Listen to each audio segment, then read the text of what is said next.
actually have to interact, approach people, shake hands, say hello. It stands for meet, interact, network, and grow with local entrepreneurs. That was my whole goal. And I won't give myself 100% credit. I did send out a little survey and got back different versions, and then finally the final version came together. So when I go to networking events, whether it's my event or somebody else's, I act like I'm the host of the event.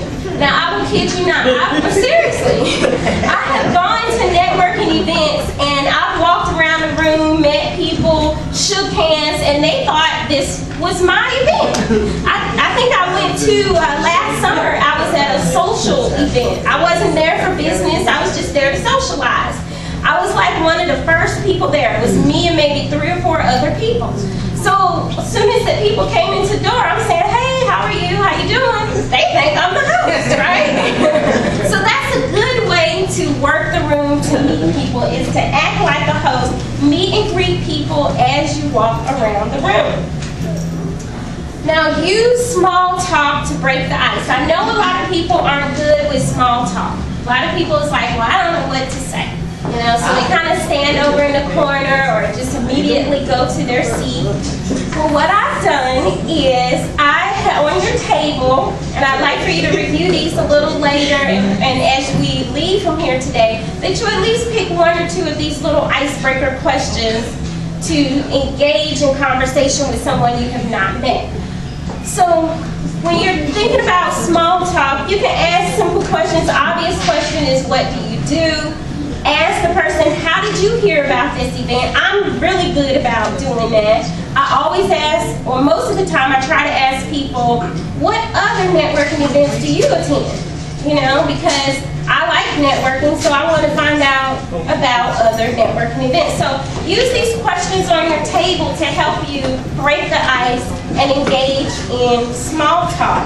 You can also mention, if you can't figure out something else to say, to start the conversation, always the easiest thing to do is the compliments on what they have on. Their hair, their shoes, their clothes, their tie.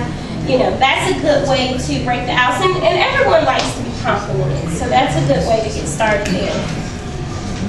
Don't be shy. Now, I noticed that there were several people in a group of 2 or more people speaking.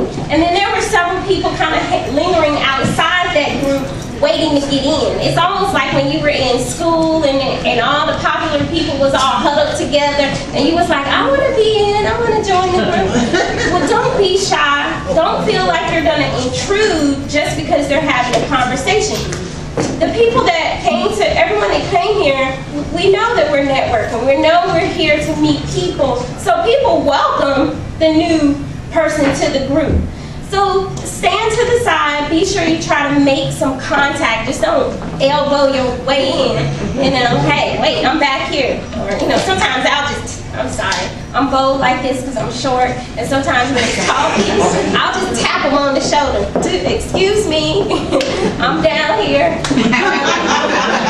That's really, sometimes they don't see me standing back there, so I'm like, I'm down here. So once you make some eye contact, and you know, if you overheard tidbits of the conversation, just say, excuse me, my name is Tarsha, and I overheard you say, you know, whatever it was. Or you can say, excuse me, my name is Tarsha, I'd like to learn more about what you said. And that circle will open up. Just like Moses parted the sea, you will be welcomed into the group. So don't be shy to approach a group when they are standing. Ask people questions about themselves. Again, we're talking about working the room and mingling and networking. Ask people questions about themselves. Everyone loves to talk about things that are important to them. I mean, I was talking to you about my speech, you know, I'm bragging about this and that, what I did with the Super Bowl. Those things are important to me, so ask me all day long and I will sit down with you and tell you about my experience. So that's a good way to start, to break the ice, to start mingling and networking. Meet as many people as possible. Any networking event that I attend, you know, I kind of have mentally in my mind the number of people that I want to meet before I kind of go into shutdown mode. Like, ooh, I'm tired. My voice is giving out. I'm tired of talking. I need some hand sanitizer, you know. So I mentally have in my mind the number of people that I want to meet before I kind of go on cruise control.